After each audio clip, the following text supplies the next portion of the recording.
Ah. No. Pues. Sí, no, entonces se lo voy a dejar ahí porque le doy clase mañana. ¿Sí? Si les pongo la cantidad, ¿con quién se lo voy a dejar? ¿Sí? Y lo buscan. Voy a buscar a alguien ahí popular para que entonces, les voy a dejar el capítulo y se los voy a dejar en español. ¿Sí? Antes yo solía pedirle favor a la coordinación académica que me diera un capítulo para cada uno, pero el año pasado me salieron con que no a la piratería, entonces saquen ustedes con su cuenta. ¿Sí? Entonces les voy a traer un capítulo en fotocopia en español, por si alguien quiere leer la línea en español, porque sé que en inglés lo consiguen electrónico. ¿Sí? Entonces, pero yo entiendo que es un poco difícil estudiar de inglés. ¿Sí? Entonces ahí va a estar, por si alguien lo quiere, está acá conmigo. Entonces, como no han leído, lo voy a ir un poco despacio hoy. ¿Qué edición tienes? ¿Qué edición? Quinta. Creo que en inglés ya hasta los sexta. Cambia. De la cuarta a la quinta cambia una eternidad. De la quinta a la sexta no sé.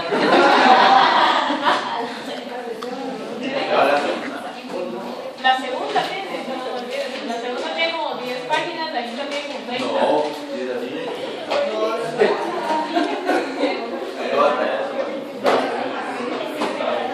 bueno, guárdenla porque en la segunda edición de Liga todavía está bien. En la tercera ya no.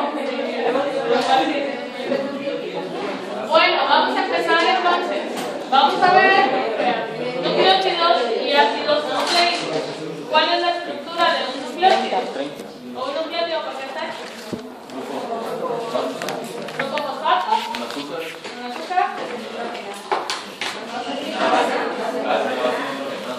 Una base nitrogenada. ¿Quién es el azúcar? Una ribosa, una desoxirribosa. No. Entonces estamos bien. Para entender la actividad de una macromolécula compleja es esencial la forma en la que se integra esta molécula. O sea, si se recuerdan, venimos de ver carbohidratos. ¿Sí? Venimos de ver carbohidratos y ya vimos que las estructuras pueden ser muy complejas. ¿Sí? Y que estructuras muy pequeñas pueden generar una información muy grande. E incluso dijimos que los carbohidratos rivalizaban en información a los ácidos nucleicos. Pero si se recuerdan, les dije de que la naturaleza se había encargado de seleccionar al ADN porque al momento de solo tener un código de 4 letras era más fácil poder estandarizar procesos. ¿Sí? Entonces necesitamos entender qué tipo de interacciones forma, qué tipo de estructura vamos a encontrar y estas cosas. ¿No? Esto es bien general. ¿Sí? Entonces, lo importante de los nucleótidos es que pensamos en nucleótido y a la par ADN, ¿sí? O nucleótido y a la par ARN, pero realmente los nucleótidos tienen funciones quizá más importantes que ADN y ARN, ¿sí? Que ARN tal vez no, porque el ARN sintetiza las proteínas, pero si tenemos el ARN, el ADN ya no me vuelve a servir, ¿sí? Entonces en este caso me interesa que sepan que esta quizá es la principal función de los nucleótidos, actuar como una moneda de energía, como una moneda energética. ¿Quién es la moneda energética? El ATP. El ATP entonces es un nucleótido y sin energía no hay trabajo, sin trabajo no hay vida. Quiere decir que si no tuviéramos nucleótidos para producir energía, no estaríamos vivos. ¿Sí? Nexos químicos quiere decir que participan en cascadas de señalización como actores enzimáticos, o sea, para que puedan funcionar las enzimas. Vamos a ver esto más despacio cuando veamos enzimas. Intermediarios metabólicos, por ejemplo, el ATP pasa a convertirse a ADP o luego el ADP se puede convertir a ATP, eso sería como un intermediario. Y, como les decía, constituyentes principales de las cascadas de regulación. Y gracias a esto nosotros podemos funcionar tan complejo como funcionamos. La mayoría de enzimas a veces se enciende al estar fosforilada y quien coloca ese grupo fosforilo es una molécula de ATP. A veces llega una hormona y la función que transmite es empezar a fosforilar proteínas. Esas fosforilaciones las empieza a encender y así es como las hormonas transmiten su información. ¿Sí? Entonces, esta parte es bien importante y van a ver que es una parte bien bonita. A mí me encanta esa parte de los receptores. Es de lo último que vemos porque también es de lo más complejo de entender. Y la que todo el mundo conoce, constituyentes de los ácidos nucleicos, que no son menos importantes porque sin esa información no se pudiera transmitir la información de una generación a la siguiente. ¿Sí? Bueno. Están formados, como ya me dijo, ¿cuál es su nombre? Diego. Como ya me dijo Diego, por una base nitrogenada, una pentosa y un fosfato, ¿sí? ¿Cuál es la diferencia entre un nucleótido y un nucleósido, aparte de una T por una S? ¿Qué? Que no tienen un grupo fosfato, ¿sí? Entonces acá decimos esto es un nucleótido y esto es un nucleósido. Si decimos que los nucleótidos son nucleósidos fosfatados, el nucleósido se está convirtiendo al nucleótido.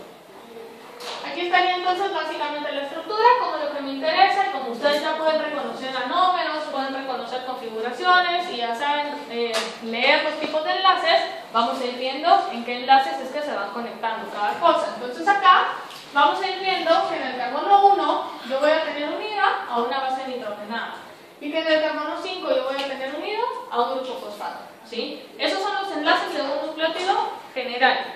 Utilizamos el signo prima para diferenciar los carbonos de la base nitrogenada a los carbonos de la ribosa. Quiere decir que si yo hablo del carbono 1', estoy hablando del azúcar y no de la base nitrogenada. Si hablo del carbono 1, estoy hablando de la base nitrogenada y no del azúcar, ¿sí? Entonces esa es básicamente la diferencia. Vamos a ver cada cosa por separado. La base nitrogenada está unida covalentemente al carbono 1', ¿sí? O sea, se está uniendo al azúcar. Si se fijan, el azúcar va a ser como la base o como el eslabón sobre donde todo se va a ir depositando. Todo, entiéndase, la base nitrogenada y el fosfato, ¿sí? Entonces acá está, hay dos familias, tenemos las pirimidinas que son de un ciclo y las purinas que son de dos ciclos. Hay dos tipos principales de purinas que serían adenina y guanina. Y tres tipos principales de pirimidinas que son citosinas, timinas y uracilos. Si se fijan, estoy diciendo principales, o sea, hay más, ¿sí? La diferencia es que estas son las populares porque son las que integran y las que conforman al ADN o ARN, ¿sí? Las demás tenemos muchísimas, por ejemplo, inosina, el orotato, que también son bases nitrogenadas, que cuando veamos síntesis de nucleótidos las vamos a ver, ¿sí? Vamos a ver que aparecen y que realmente tienen un papel importante también. Bueno, las purinas se unen del nitrógeno 9 al carbono 1' y las pirimidinas se unen del nitrógeno 1 al carbono 1', ¿sí? Quiere decir que se van a unir aquí a las bases nitrogenadas, perdón, al azúcar. ¿Qué diferencia estructural existe entre la adenina y la guanina? La amina y el carboxilo. El amino. ¿Este amino o este amino? Realmente, las dos se sintetizan de una base minoritaria en la cual esta es la estructura de la base minoritaria, ¿sí?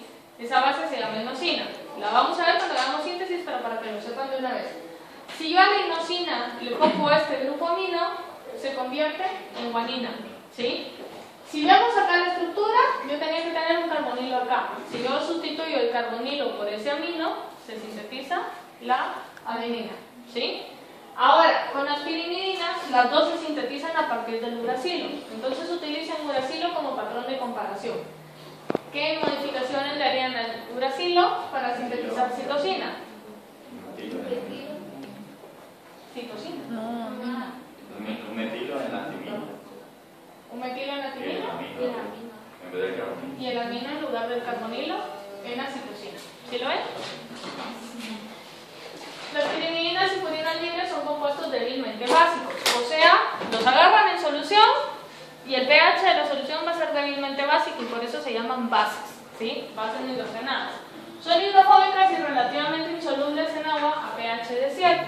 Quiere decir que si son relativamente insolubles, siempre van a estar orientadas hacia el centro de la molécula. Siempre van a estar orientadas hacia adentro porque son poco polares.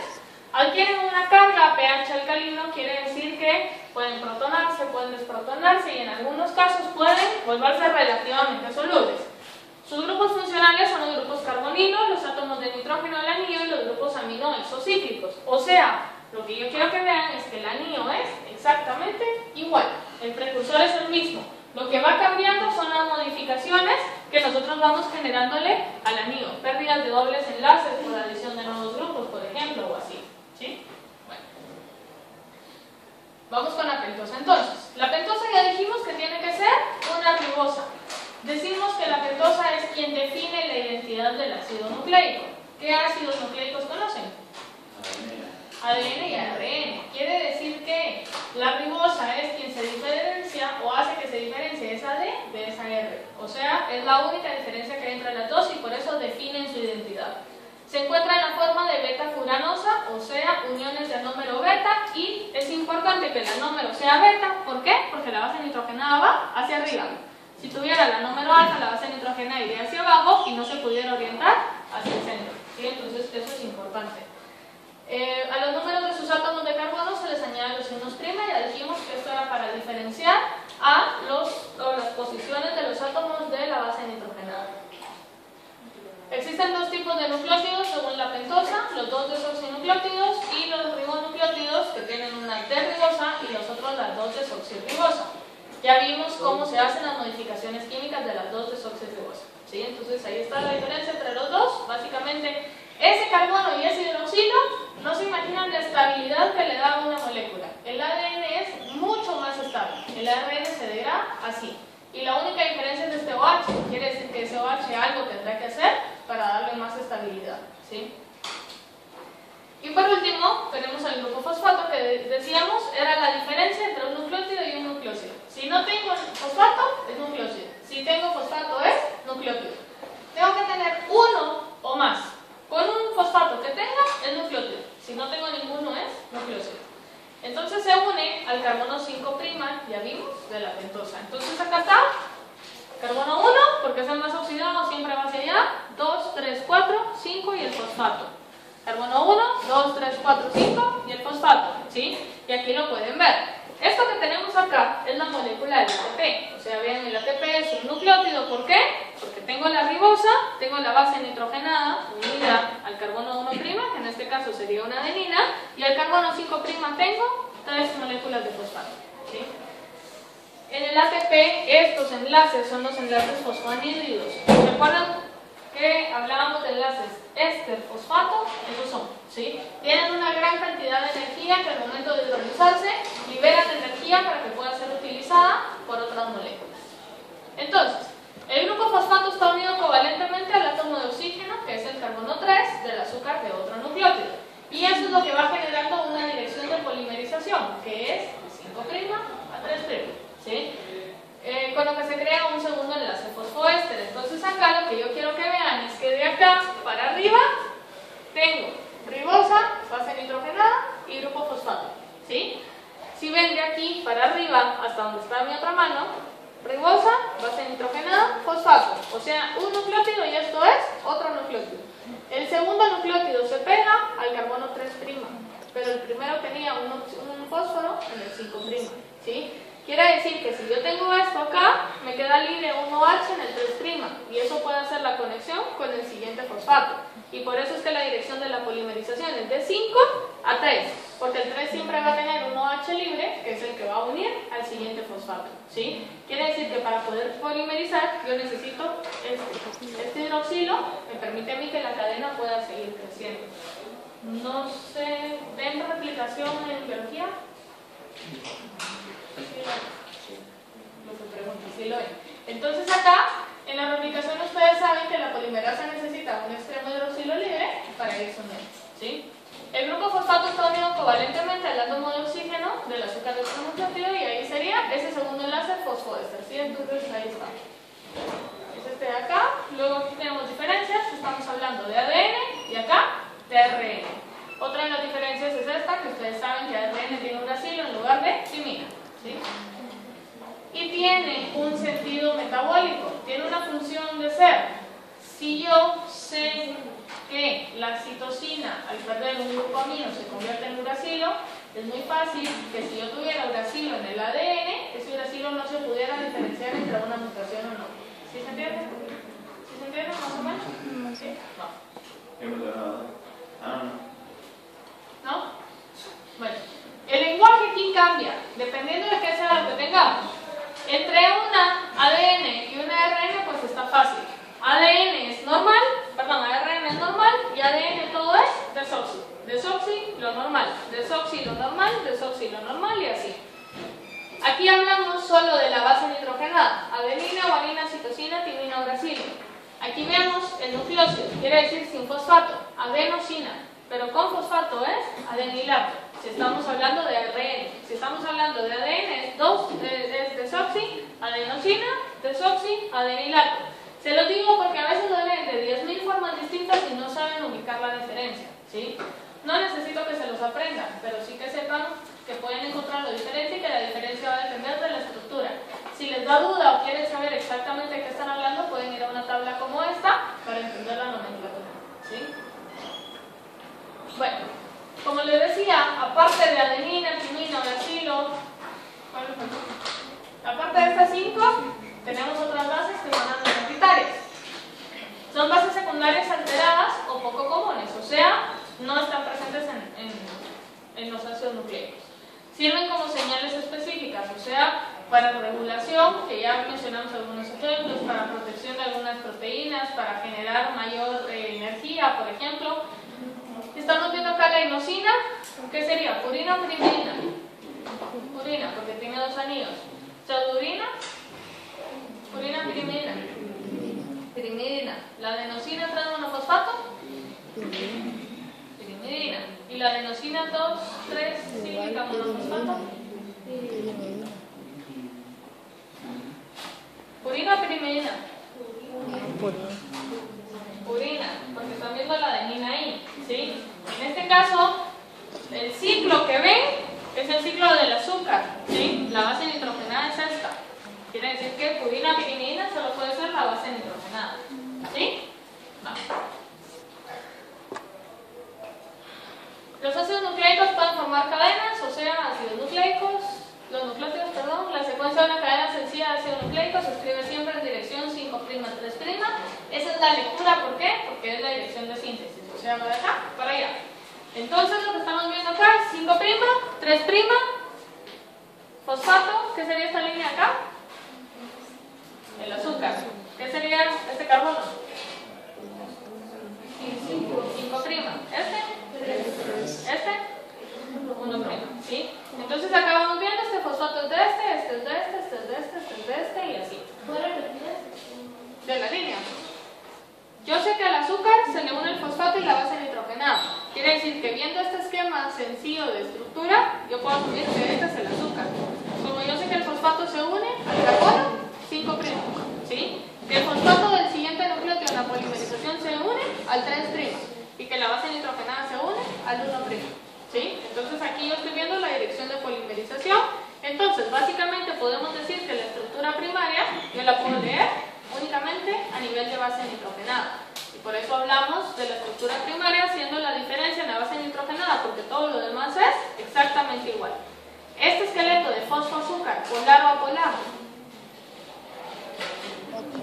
Polar, ¿sí? Quiere decir que está todo el tiempo orientado hacia afuera. Estos fosfatos a pH fisiológico se encuentran desprotonados, tienen una carga neta negativa, ¿sí? Por eso el ADN tiene cargas negativas hacia afuera, y esto dijimos que era levemente hidrofóbico, quiere decir que va a estar orientado hacia adentro.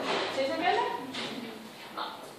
El apilamiento de bases nitrogenadas ayuda a minimizar el contacto con el agua y la estabilización de la estructura tridimensional. O sea, la hebra está acá, ¿sí? Y el apilamiento es, imagínense, poniendo una ficha encima de la otra. Cómo van quedando las bases una encima de otra. Si regresamos a esta estructura, y en lugar de verla acostada, ahora la paran, el apilamiento sería que esta está sobre esta, esta sobre esta, esta sobre esta. Son monómeros diferentes, pero que esté una encima de la otra ayuda a que la molécula se estabilice, ¿sí? El apilamiento resulta en una combinación de interacciones de Van der Waals y dipolo-dipolo. ¿Por qué? Por la cercanía de los átomos. La formación de enlaces de hidrógeno constituye el modo más importante de interacción entre cadenas. Entonces, 1 y 2 en una cadena y la tercera entre 2 cadenas. ¿Sí se entiende? No. Entonces acá está. Si vemos la molécula por separado, solo acá, ¿cómo sé yo qué átomos pueden formar un puente de hidrógeno? ¿Qué necesito para que se forme un puente de hidrógeno? Un hidrógeno y un átomo electronegativo unido covalentemente a él para dejar una carga parcial positiva. ¿Qué más? Otro átomo electronegativo que tenga una carga parcial negativa, o sea, son dos electronegativos, ¿sí? Uno que lo deja con una carga parcial y un electronegativo que se le va a unir. ¿Sí se entiende? ¿Sí? Va. Entonces, yo puedo ubicar un hidrógeno y ver si tengo un electronegativo a la par. Si tengo un electronegativo a la par, ese hidrógeno puede formar en potencia un puente de hidrógeno. ¿Qué átomos de esta estructura, veamos solo este, ¿sí? ¿Qué átomos de esta estructura pueden formar puentes de hidrógeno? El nitrógeno. ¿El nitrógeno puede formar puentes de hidrógeno? Sí. El nitrógeno.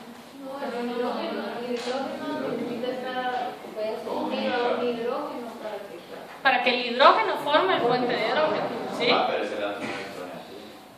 Pues, pero yo quiero saber qué hidrógenos van a formar puente de hidrógeno. Ah,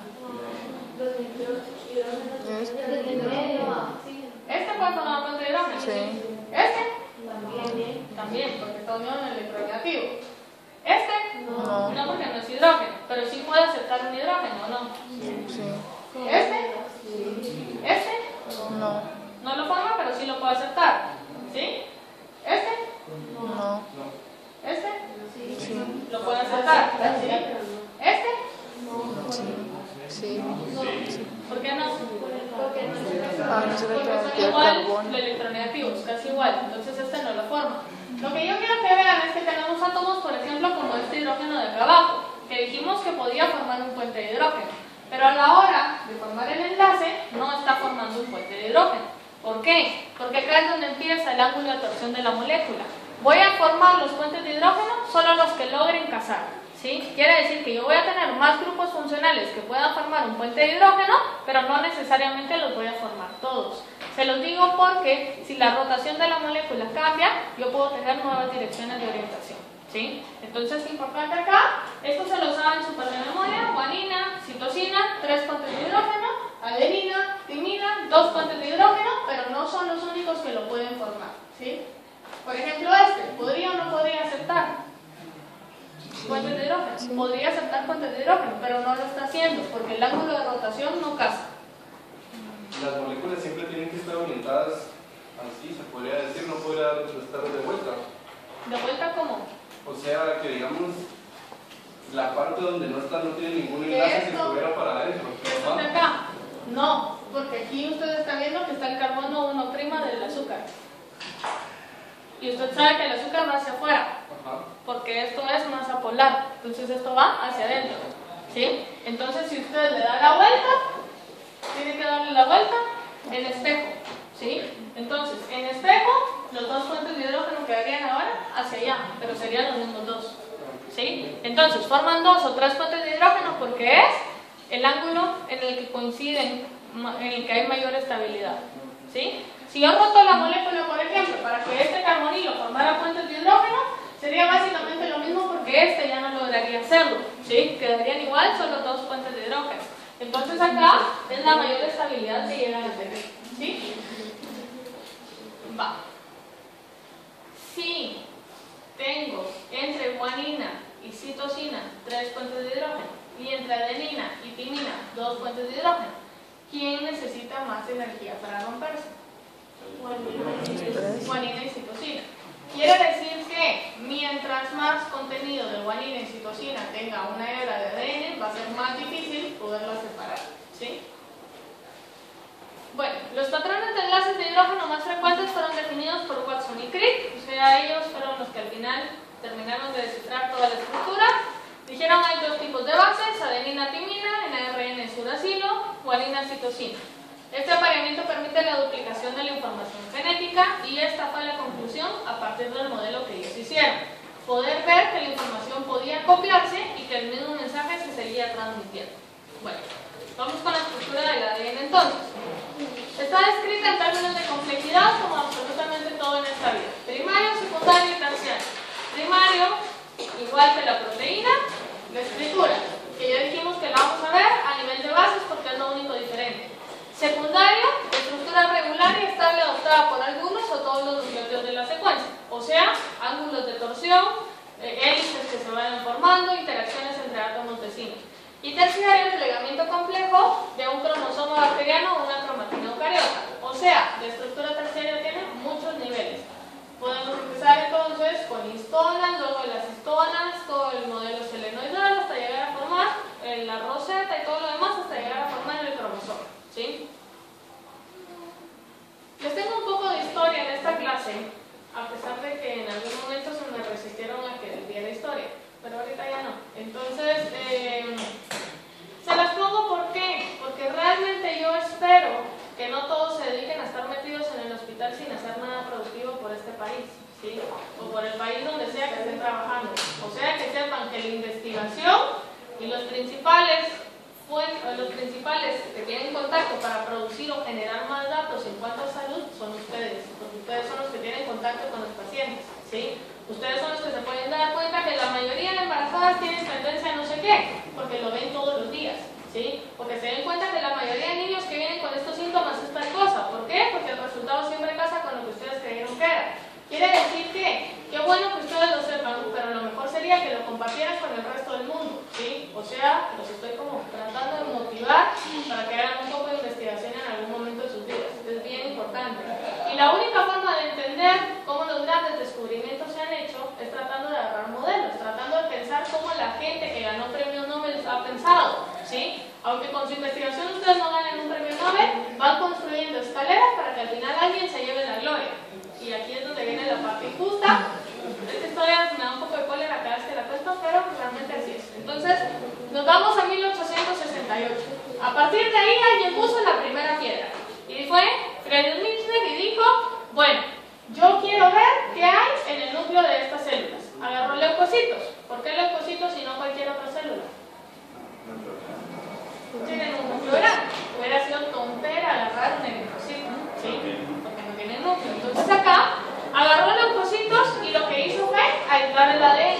¿Con qué se topó? Con que el ADN, o sea, en ese momento ni siquiera se sabía que era ADN, pero se topó con que el núcleo estaba lleno de fosfatos. Entonces dijo, la información que está aquí en este núcleo son solo fosfatos. Los fosfatos son los que están transmitiendo la información. Ya vimos la estructura, ya vimos por qué hay tantos fosfatos. Por cada nucleótido había un fosfato, ¿sí? Quiere decir que era una molécula cargada negativamente, entonces se le puso nucleína. Entonces todo lo que estaba condensado en ese núcleo, en aquella época se llamaba nucleína.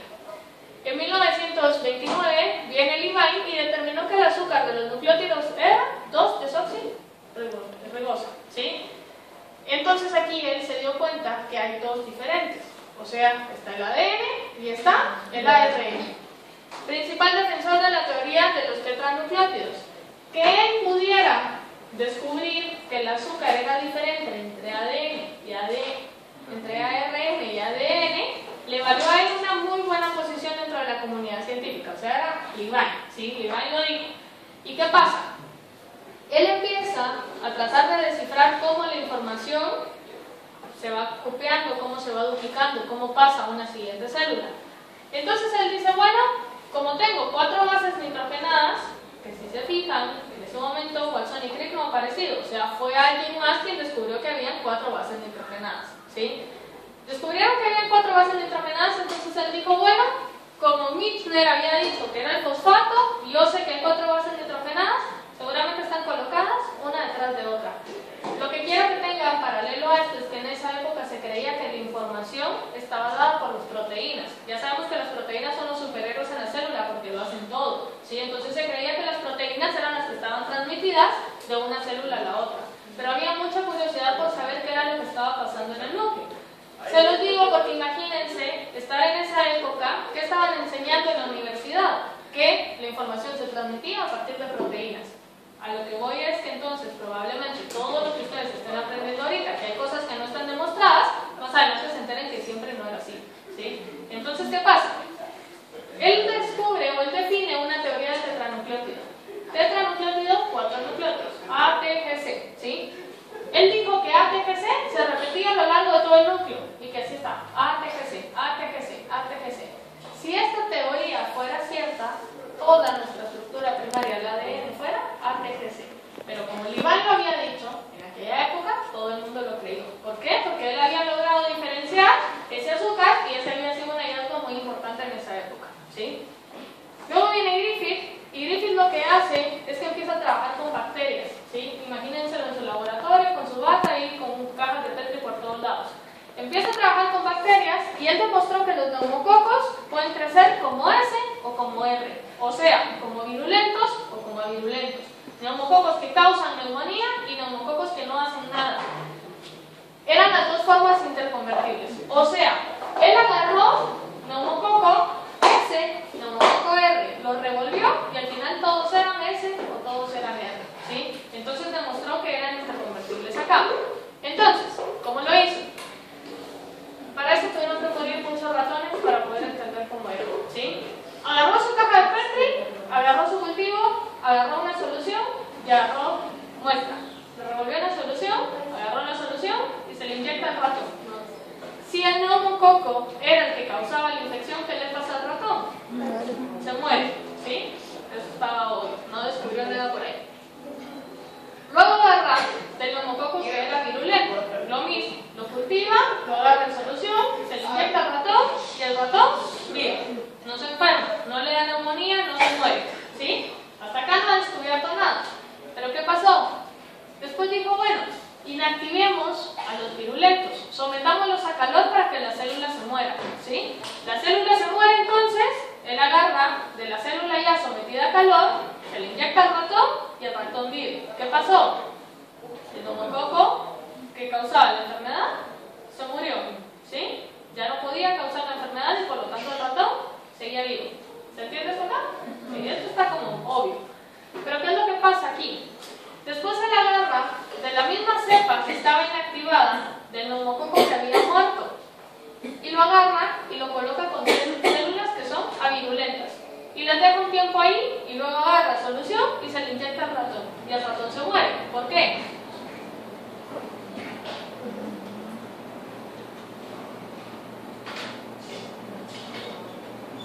¿Por qué? La activa. ¿Qué pasa? ¿Esta célula vuelve a vivir? No. ¿Qué pasa entonces? Le pasa la información a la viva y la que está viva puede matar al ratón, ¿sí o no? Sí. Esa es la conclusión a la que llegó Griffith en esa época. Entonces dijo, bueno, el ratón se muere porque algo de la célula que estaba muerta pasó a la célula viva y la convirtió en célula virulenta y por eso el ratón se está muriendo. Entonces Griffith le llamó a esto un factor transformante, ¿sí? Algo de la virulenta está transformando a la célula viva y eso hace que el ratón se muera, ¿sí? Entonces, ¿qué es lo que pasa ahí? En ese momento, todo el mundo, él empieza a deducir que de plano la información genética está en el ADN, porque el ADN no murió, solo la célula, ¿sí? El ADN sigue intacto, quiere decir que el ADN pasó a la célula viva y en ese momento mató al ratón. Entonces vinieron y dijeron, no, lo que pasa es que en esa célula muerta también había proteínas. Entonces las proteínas pasaron a la célula viva y las proteínas fueron las que mataron al ratón, ¿sí? Acuérdense que en ese momento Levine estaba diciendo que eran las proteínas las que transmitían la información, pero que la teoría del ADN seguía siendo en ese momento la probada, la de ¿sí? Bueno, entonces acá está. Si se fijan, el virulento muere el ratón, no virulento el ratón vive, atenuado el ratón vive, atenuado y no virulento el ratón muere. ¿Sí? Este es como el resumen del experimento. Entonces, Griffith concluyó que las células muertas habían suministrado algo a las células vivas que las transformó. Cuando creció en el cultivo, el cambio era estable y permanente. O sea, las células que habían sido avirulentas pasaron a ser virulentas y jamás volvieron atrás. O sea, se transformaron por completo. Por eso les puse ahí. Eso fue lo que le inoculó al ratón. Y de ahí, cuando le sacó esto al ratón muerto, el ratón tenía otra cepa completamente distinta. Una cepa que en teoría ya no existía. ¿Sí se entiende? Entonces, eso fue un gran descubrimiento en ese momento, pero nadie lo supo valorar. ¿Por qué? Porque Levine estaba diciendo otras cosas por otro lado.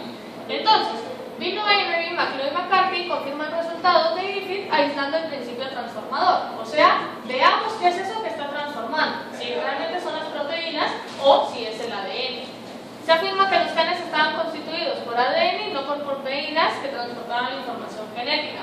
Quiere decir que en ese momento el experimento de Griffith empezó a recibir muchas críticas. O sea, cualquier cosa de la célula muerta podía pasar a la célula viva. Entonces nadie le creyó.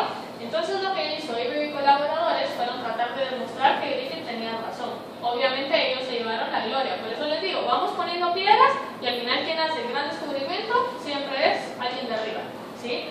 Entonces acá, no quiero decir que solo pongan piedras, llegar a ser alguien de arriba, ¿sí? Se empiezan a descifrar entonces las propiedades del ADN, se dan cuenta que en el núcleo no hay ningún otro tipo de material y que el tratamiento con DNAsas impide que esa información sea transmitida, ¿sí? Entonces en ese momento todo el mundo se empieza a volver loco porque todos quieren ser quien descubren cómo es la estructura del ADN, ¿sí? Entonces empieza a haber como mucho celo en el ámbito científico donde nadie quiere compartir, nadie quiere publicar porque todos quieren descubrirlo por su cuenta. Entonces todos empiezan a hacer experimentos por separado. Este sería el de Avery y colaboradores. Si se fijan, ellos ya no trabajaron con las células, sino lo que hicieron fue aislar el ADN. Y se dieron cuenta que de todos modos las células cambiaron. O sea, es lo mismo que Griffith. El error que Griffith cometió fue no aislar el ADN. Lo hizo con una célula entera, ¿sí? Entonces dijo Avery, como están criticando que pueden ser proteínas, yo aquí no aislé proteínas. Aislé el ADN y de todos modos está cambiando. ¿Sí se entiende? ¿Sí? Bueno, pero por otro lado vino Hershey y Chase, que fueron como un dúo dinámico acá, y confirmaron que realmente era el ADN y no la proteína. Lo hicieron a partir de isótopos radioactivos. Entonces, ¿qué hacen? Utilizan bacteriófagos. ¿Qué es un bacteriófago? ¿Un virus de qué? Infecta bacterias, ¿sí? Entonces lo que hacen en el bacteriófago es que marcan el ADN, marcan todos los fosfatos con un isótopo 32, ¿sí? Un isótopo 32, entonces ¿qué pasa? El ADN es una molécula rica en fosfatos, quiere decir que el ADN florece, ¿sí? Y marcan todos los azufres de una proteína con un isótopo 35, un azufre 35. Quiere decir que todo el azufre de la proteína florece. ¿Por qué el azufre? Porque el ADN no tiene un solo azufre. Quiere decir que todo lo que florezca de este color va a ser proteína. ¿Sí se entiende? Va. Entonces acá está. El ciclo de reproducción de un bacteriófago es este. El bacteriófago inyecta su ADN a la célula, el ADN se integra al ADN de la célula empieza a producir todas las proteínas que el virus necesita, se ensamblan los virus y luego la célula se muere por lisis y tengo más virus afuera, ¿sí? Quiere decir que conforme se iban replicando los virus, iba floreciendo el ADN y la proteína. Luego, ¿qué pasa? En ese ciclo de infección pudieron demostrar entonces algo acá.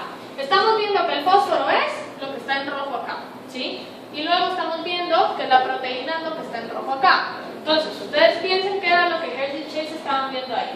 Cuando ellos saben que el isótopo que está marcado es el ADN, lo único que pueden ver es que el ADN entra a la célula. Si saben que la proteína es lo que está marcado, van a ver que esto fluorescente jamás entró a la célula, ¿sí? Ellos ahorita solo están viendo lo que está marcado en rojo. Todo lo que está en otro color no lo están viendo. Entonces, ¿qué pasa? El bacteriófago infecta a la célula y ven que lo rojo entra a la célula, ¿sí? Y luego lo rojo se integra acá y luego sigue el ciclo de ensamblaje de los virus, la célula se muere y salen más virus, ¿sí? ¿Qué vieron del otro lado cuando la proteína estaba marcada? Acuérdense que solo lo que está en rojo están viendo. Ven que lo que estaba en rojo queda afuera, no pueden ver cómo el ADN entró a la célula, solo ven que lo rojo sigue afuera, al final la célula estalla y los virus salen, pero lo rojo nunca entró, ¿sí? Entonces a partir de acá se dice, bueno, sí es el ADN quien entra a infectar y entra a transformar a las células. ¿Se entiende acá? ¿Sí? Bueno, encontraron menos del 1% de la proteína marcada y más del 30% del ADN marcado en la siguiente generación. A partir de este momento ya no importa qué diga Levine, se acepta el ADN como material genético, ¿sí? Entonces en este punto, si se fijan, tuvieron que hacer muchos experimentos porque Levine atrasó todo, lavándole la cabeza a todo el mundo diciendo que eran las proteínas, ¿sí? Si no, probablemente la estructura del ADN se hubiera descubierto antes. Bueno, luego viene Chargaff eliminó por fin la teoría del tetranucleótido. Entonces dijo, bueno, si realmente estamos hechos de A, T, G, C todos, quiere decir que el número de A's tiene que ser igual a T's, el número de T's tiene que ser igual a G's y el número de G's tiene que ser igual a C's. ¿Sí se entiende? Va. Él demostró que el número de A's era igual a T's, que el número de G's era igual a C, pero que A más T no era igual a G más C. ¿Sí? Quiere decir que las combinaciones eran distintas, pero a partir de aquí, ¿qué hace? Demostrar los pares de bases, ¿sí? Entonces, ¿qué pasa? Watson y Crick no descubrieron cuáles eran las bases, no descubrieron que el material genético estaba en el núcleo, no eliminaron la posibilidad de que era una proteína, ellos ya sabían que era el ADN. No supieron cuál era la relación entre A y T, entre G y C. Eso lo descubrió Chargaff, ¿sí? Quiere decir que hasta ese momento ellos no han descubierto nada, ¿sí? Todos los demás son los que siguen trabajando, tratando de descubrir cuál es acá la estructura del ADN. Chargaff determinó que la cantidad de bases relativas de cada base en diversas muestras de ADN, o sea, agarró ADN de diferentes animales, de diferentes personas, y empezó a ver que no eran exactamente igual. Si la teoría del tetranucleótido fuera cierta, todos tuviéramos el mismo ADN, ¿sí? La relación no fue de 1, 1, 1, 1, ¿sí? ¿Por qué? Porque teníamos composiciones variables. La composición de bases era constante para una especie, o sea, todos los humanos tenían tantas adeninas, tantas timinas, tantas citosinas, tantas guaninas, pero entre humanos y monos, o entre humanos y pescados, la cosa cambiaba. El número de purinas siempre fue igual al número de pirimidinas, que es esto que está acá, ¿sí? Purinas, habíamos dicho, A y G, pirimidinas, C y T. Siempre fueron iguales, ¿por qué? Porque son complementarias. ¿Sí se entiende? Una purina siempre va a estar unida a una pirimidina. Con esto postuló 4 reglas. Dijo, la composición de bases de ADN varía de una especie a otra. La composición de bases en distintos tejidos de la misma especie son similares. La composición de bases de ADN determinada por especie no varía con edad, estado nutricional o variaciones ambientales. O sea, el ADN de mi hígado es igual que el ADN del pulmón, del riñón, del músculo, de donde sea. Puedo tener 0 años, 5 años, 100 años y el ADN va a seguir exactamente igual, ¿sí? En todo ADN, independiente de la especie, el número de residuos de A es igual a T y los de C igual a G, ¿sí? Bueno. Luego vienen Franklin y Wilkins, y aquí es donde viene la injusticia, ¿sí? Rosalind Franklin trabajaba en laboratorio haciendo difracciones de rayos X. Entonces empezó a trabajar con moléculas de ADN. Utilizando la difracción de rayos X obtienen la fotografía de 51, que es la foto que está ahí. Con esto se da cuenta de la organización tridimensional. Realmente, viendo esta foto, Rosalind Franklin supo que el ADN tenía una estructura muy similar a la de la hélice alfa, ¿sí? ¿Cómo? Realmente no me pregunten, ya le pregunté a un químico y a un físico y trataron de explicarme. Más o menos la cosa va aquí. Esto que está acá es la hebra del ADN vista de en medio, ¿sí?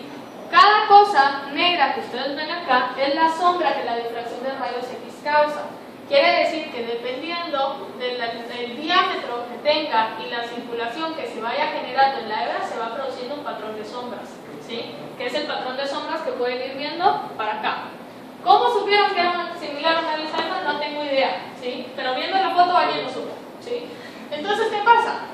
Este trabajo aún no estaba publicado.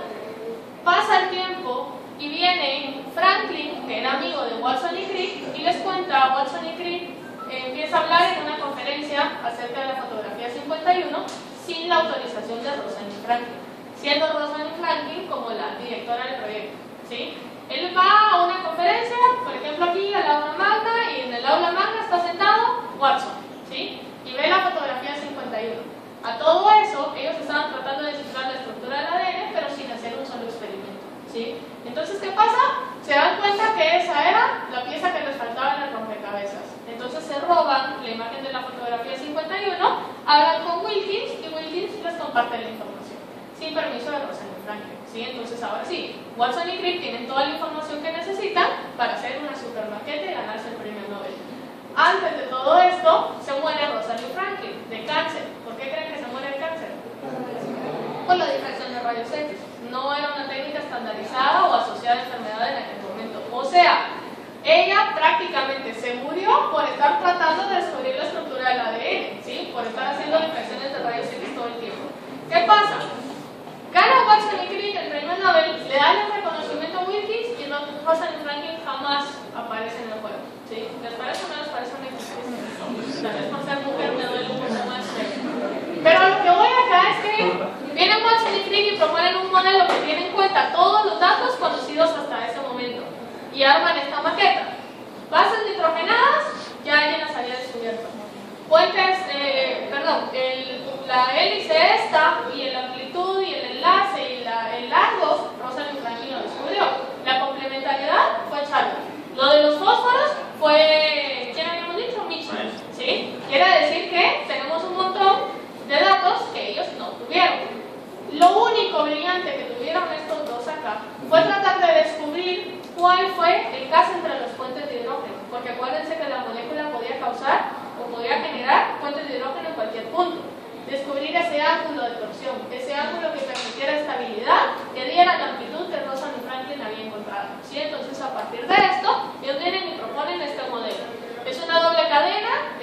hidrófila, eso no lo descubrieron ellos. El esqueleto hidrofílico de la hélice hacia el exterior, que tiene carga negativa, tampoco lo descubrieron ellos. Formación de un surco mayor, surco menor, eso sí, porque era como que el ángulo que la molécula iba teniendo. Y el apareamiento de bases entre cadenas, que tampoco lo descubrieron ellos. ¿Sí? Entonces lo que me interesa que vean, dejando a un lado el resentimiento acá, es que se forma un surco mayor y un surco menor. ¿Sí? Un surco mayor y un surco menor, mayor, menor. Este surco mayor ahora está demostrado que sirve para que muchas enzimas puedan empezar a atacar el ADN y empezarlo a abrir o empezar a actuar sobre esto. ¿Sí? La orientación es antiparalela, o sea, hay complementariedad de bases entre cadenas. Hay interacciones débiles que mantienen la estabilidad de la hélice, o sea, puentes de hidrógeno entre las bases, de la unión de dos cadenas, y las fuerzas de apilamiento que ya habíamos hablado antes, que era la fuerza que se generaba al tener